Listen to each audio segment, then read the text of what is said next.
le projet d'Eniel, c'est un projet d'envergure. C'est un projet éco-responsable d'un centre de thalasso à Saint-Malo qui a bénéficié d'un gros travail d'intégration dans le site. C'est un projet qui a vocation à créer 150 emplois à l'année, une école de formation dans une filière d'excellence bretonne. Le tout projet aujourd'hui fait face à des incertitudes sur le long terme, évidemment, puisqu'on sait que les conséquences environnementales apportent un lot de contraintes à long terme qui sont très importantes. À court terme, sur la capacité à mettre en œuvre ce type de projet, je dirais que ça crée trois sources d'incertitudes majeures. La première, ça me semble être le manque de science autour des problématiques environnementales.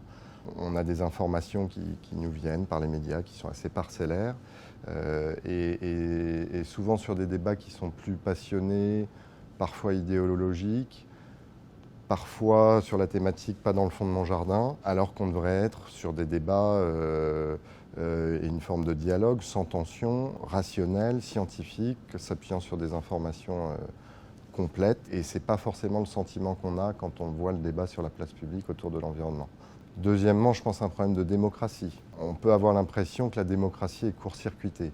C'est-à-dire que ce ne sont pas les élus qui portent les sujets, ce ne sont pas les services compétents de l'État qui sont les référents de ces sujets-là.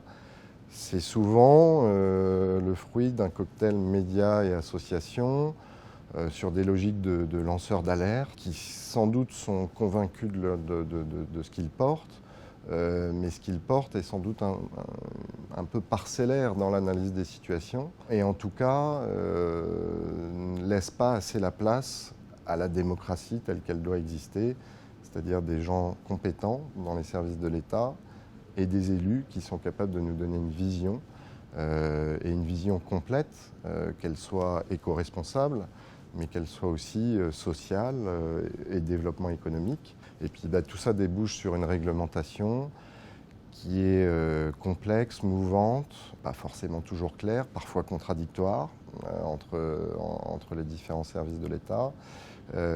Et ce flou dans la réglementation et ce côté mouvant de la réglementation n'ajoute pas à la clarté du manque de science et du manque de démocratie. Dans ce contexte, sans doute, la question qu'on peut se poser, c'est comment on arrive à établir les conditions d'un dialogue qui permettent d'aboutir à un compromis efficace